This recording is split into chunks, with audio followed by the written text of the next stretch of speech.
ਆ ਦੁਨੀਆ ਤੁਹਾਨੂੰ ਬਾਬਾ ਮੌਲਾ ਜੱਟ ਮੁੰਦਰੀਆਂ ਵਾਲੇ ਦੇ ਨਾਂ ਤੋਂ ਜਾਣਦੀ ਹੈ ਜੀ। ਤੁਸੀਂ ਆਪਣਾ ਜਿਹੜਾ ਸਹੀ ਨਾਮ ਹੈ ਉਹ ਤਾਰਫ ਕਰਾਈਓ ਜਰਾ। मेरा नाम जी मोहम्मद शफी जट, ठीक है। शहर साहिवाल, थाना नूर शाह, ਚੱਕ नंबर 76 5000 ਤੇ ਮੌਲਾ ਜੱਟ ਮੈਂ ਬਣ ਗਿਆ ਮੇਰਾ ਯਾਰ ਲਾਹੌਰ ਆਣ ਕੇ। ਜਦੋਂ ਹਾਜੀ ਸਾਹਿਬ ਨੂੰ ਹੱਥ ਕੜੀਆਂ ਲਾਈਆਂ ਤੇ ਉਹ ਜਾਣ ਲੱਗੇ, ਫਿਰ ਆਪਣਾ ਨਾਂ ਸਾਨੂੰ ਦੇ ਗਏ। ਉਹਨਾਂ ਨੂੰ 30 ਸਾਲ ਹੋ ਗਏ ਦੁਨੀਆ ਤੋਂ ਗਿਆ ਨੂੰ। ਅੱਲਾ ਉਹਨਾਂ ਦੀ ਕਬਰ ਤੇ ਰਹਿਮਤ करे।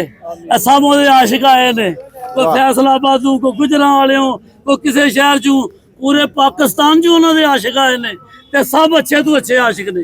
मगर एक गल सुन लो मेरी सारे जाने, सच्ची गल हुंदी है कौड़ी ते वो कौड़ी लगदी है ना, कौड़ी गल जड़ी होवे। जिस वेले असीं मुंडा विआहण जाने हैं ना अपना बेटा, ते 100 बंदा बस दे विच बैठा हुंदा ते सारे सोहणे तो सोहणे हुंदे ने। जांजी बस भर के ले जाईदी है ना, सारे जांजी सोहणे। मगर जेड़े जांजी नूं कहांगे ना जांजी नहीं चंगा, इहनूं थल्ले ला दिओ, ਉਹ ਤੁਹਾਨੂੰ ਗਾਲਾਂ ਕੱਢਦਾ ਉਤਰ ਜਾਏਗਾ ਥੱਲੇ ਵੀ ਮਾਮਾ ਮੈਨੂੰ ਨਾਲ ਕਿਉਂ ਕਰਨ ਲਾਂਗੇ ਅਸੀਂ, ਮੈਂ ਉਤਰ ਗਿਆ ਚਲੋ ਜਾਓ। ਮਗਰ ਗੱਲ ਇਹ ਆ ਜਿੰਨੇ ਮਰਜੀ ਜਾਂਜੀ ਸੋਹਣੇ ਹੋਣ ਉਹਦੇ ਚ ਲਾੜਾ ਇੱਕੋ ਹੀ ਹੁੰਦਾ ਹੈ। ਉਹ ਲਾੜਾ ਸਾਡਾ ਸੁਲਤਾਨ ਰਹੀ ਸੀ, ਅਸੀਂ ਸਾਰੇ ਜਾਂਜੀ ਆ, ਉਹ ਲਾੜਾ ਉਹੀ ਸੀ, ਉਹ ਚਲਾ ਗਿਆ, ਉਹਦਾ ਨਾਂ ਜ਼ਿੰਦਾ ਰੱਖਿਆ। ਗੱਲ ਸਮਝਿਓ। ਤੇ ਸਾਰੇ ਉਹਦੇ ਆਸ਼ਿਕ ਨੇ, ਉਹਦੇ ਜਾਂਜੀ ਨੇ, ਤੇ ਸਮਝ ਲਓ ਬਰਾਤ ਤੇ ਆਉਂਦੇ ਨੇ। ਸਮਝ ਗਏ ਜੀ। पाकिस्तान की मौजूदा फिल्म इंडस्ट्री के बारे में गल करना चाहो? बिल्कुल खत्म होगी। बिछड़ा कुछ इस दास से रुत ही बदल गई। एक शख्स पूरे स्टूडियो को वीरान कर गया। सुल्तान साहब जिदन दे गए ने स्टूडियो चों, दुनिया तो स्टूडियो बंद हो गए ने, जाके वेखो मकान बन के किराए ते चढ़ गए ने। एक स्टूडियो रह गया लाहौर च, बाकी सारे चढ़ गए ने, मकान बन गए ने, वेच गए ने।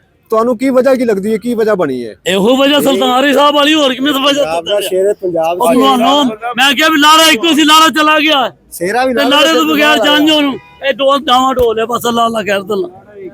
ਤੁਹਾਨੂੰ ਇਸ ਟਾਈਮ ਮੌਜੂਦਾ ਇੰਡਸਟਰੀ 'ਚ ਕੋਈ ਬੰਦਾ ਇਹਦਾ ਨਜ਼ਰ ਆਉਂਦਾ ਹੈ ਕਿ ਇੱਕ ਬੰਦਾ ਆਉਂਦਾ ਹੈ ਜੀ, ਉਹ ਹੈਦਰ ਸੁਲਤਾਨ ਹੈ। ਸਾਡੀ ਸਾਰਿਆਂ ਦੀ ਦੁਆ ਵੀ ਹੈ ਤੇ ਵਫਾ ਵੀ ਹੈ, ਸਾਡਾ ਪੁੱਤਰ ਵੀ ਹੈ, ਸਾਡਾ ਭਤੀਜਾ ਵੀ ਹੈ, ਸਾਡਾ ਯਾਰ ਵੀ ਹੈ। ਸਾਨੂੰ ਉਹਦੀਆਂ ਅਸੀਂ ਉਹਦੇ ਨਾਲ ਦੁਆਵਾਂ ਕਰ ਰਹੇ ਹਾਂ, ਅੱਲਾ ਉਹਨੂੰ ਸੁਲਤਾਨ ਹੀ ਬਣਾ ਦੇਵੇ। ਹੈਦਰ ਸੁਲਤਾਨ ਦੇ ਨਾਲ ਤੁਸੀਂ 8 ਦਫਾ ਤਕਰੀਬਨ ਵੇਖਿਆ ਤੁਹਾਨੂੰ ਉਹਨਾਂ। ਅਸੀਂ ਹਰ ਸਾਲ ਆਉਨੇ ਆ ਜੀ, ਜਦੋਂ ਸਾਡੀ ਜ਼ਿੰਦਗੀ ਹੈ ਨਾ ਜਿੰਨਾ ਚਿਰ ਅਸੀਂ ਆਉਂਦੇ ਰਵਾਂਗੇ ਅੱਲਾ ਦੇ ਹੁਕਮ। ਹੈਦਰ ਸਾਹਿਬ ਦੀ ਮਸਰੂਫੀਅਤ ਫਿਲਮਾਂ ਨੂੰ ਬੜੀ ਘੱਟ ਨਜ਼ਰ ਆਉਂਦੀ ਹੈ। ਬਸ ਇਸੇ ਤਰ੍ਹਾਂ ਨਾ ਕਾਰੋਬਾਰੀ ਬੰਦੇ ਨੇ, ਫਿਲਮਾਂ ਬਣਾ ਲੀਆਂ, ਬਾਹਰ ਚਲੇ ਗਏ, ਕਾਰੋਬਾਰ ਕਰ ਲਿਆ, ਇਸੇ ਤਰ੍ਹਾਂ ਹੀ ਵਕਤ ਚ ਪੂਰਾ ਕਰਨਾ ਦੁਨੀਆ ਚ ਬੰਦੇ ਨੇ।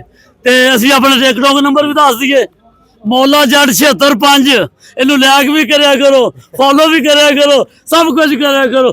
ਨਾਰਾ ਹੈਦਰੀ।